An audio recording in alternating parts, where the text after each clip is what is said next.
Welcome to the Satellite. That's right, a commentary video on the gaming skills of an e-clown. Don't pretend you didn't eat it up when Fredrik Knudsen dropped his video on Darkside Phil. I may not drink as much tea as he does, but I also don't drop entire bestsellers as video essays either. Not yet, anyway. But don't worry, I'll produce a Fred Figglehorn tribute documentary with a score that'll jackknife Joker 2 in the ribcage. Then I'll really fly off the handle and review the longest fanfiction and piece of English language literature, Loud House Revamped. That's right, you thought I'd say Subspace Emissary. We'll get in line for Retirement Grandma because there's a new contender for most embarrassing hyperfixation turned monumental piece of literature. Anyway, Jeremy Albertson. You know him, you love him, you wish he were real, and chances are you are misinformed. He is not some pitiful, helpless fool behind the wheel. He isn't even middling when it comes to gameplay, especially when it comes to his specialty area of isometric dungeon crawlers. I've been showing his Hades footage here because even when I was scripting this video, I knew it was the footage I wanted to highlight first. He smashed this game, doing so well as to kind of be nonchalant about it.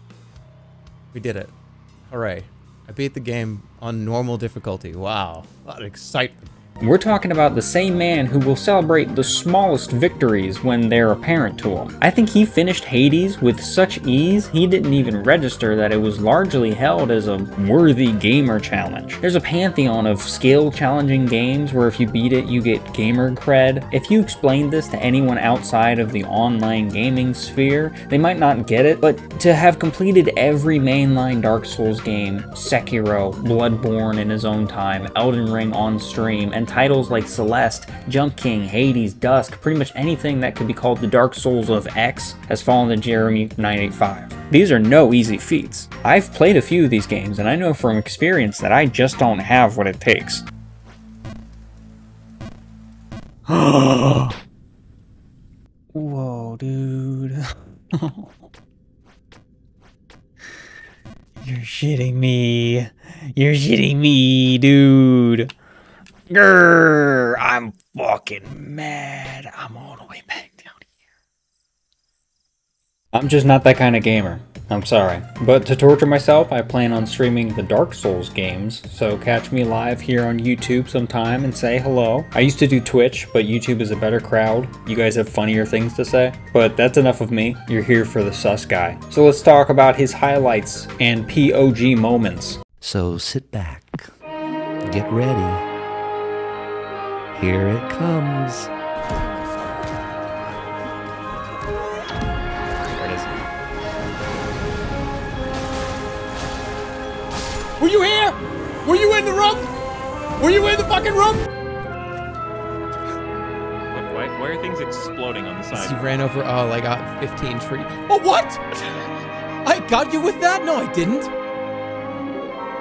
I did not hit you with that, did I?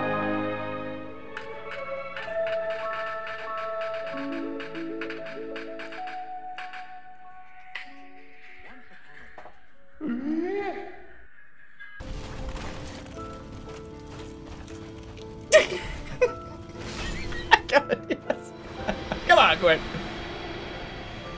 Oh, that was so funny.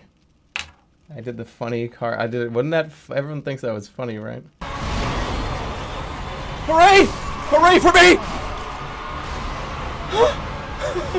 I did it! Yes! Congratulations. Congrats! You did it. You didn't let anyone or anything stop you. All your hard work has paid off.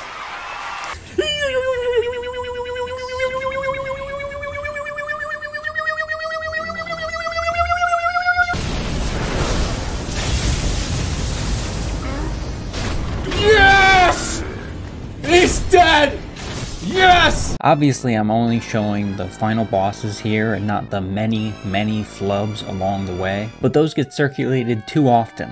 We've all seen the fails because that's what draws out a classic Germa reaction. What gets downplayed due to a lack of reaction are his dubs, or Jex moments. I think you should give credit where it's due. He has a pretty good record with beating hard games. I can tell you there are some games I've put down and never picked back up.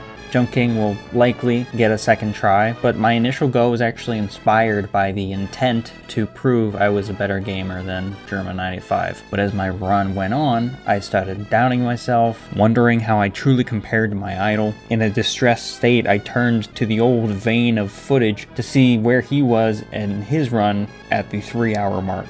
Jerma smoked me, dude. I'm looking back now. 2 hours and 15 minutes in, I still don't recognize where he is. Yo, he fucking smoked me on this. An hour and a half in, I've never seen this part. How did he get here? Hold on. What? Here he is, an hour 16 in.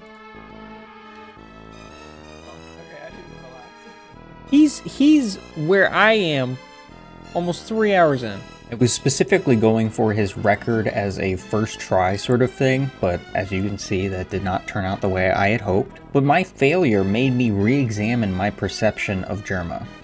Why, after seeing him succeed time after time, did I honestly believe he was unskilled? I've been thinking about it for a while, and when I thought of my conclusion, I decided I would make this video. Experiencing a Jerma stream is more of a social event than you might credit it. Of course, there's Jerma, the host, streamer, creator, the main guy of the event, and there's you, the viewer, watching from your local area. Terrific. But then there's a third entity that everyone looks to gauge the vibe, the chat. Twitch chat is simple. You type something into the box, the streamer might read it, and a connection is made. On top of that, everyone viewing the live stream can see that message too, and in Jerma's case, he highlights particularly notable comments in order to bring them to everyone's attention.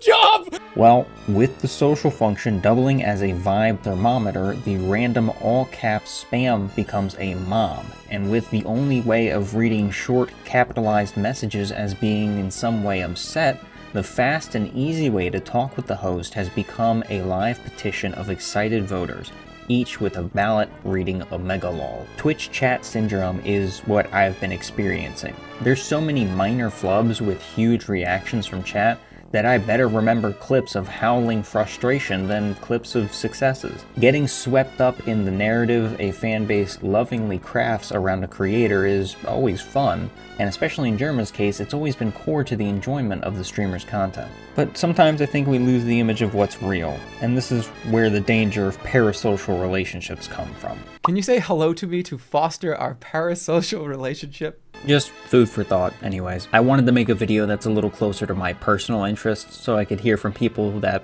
click on videos about Jerma. So let me know what you thought of this video and whatever method you prefer, and I'll see you next time. Just kidding, that's parasocial.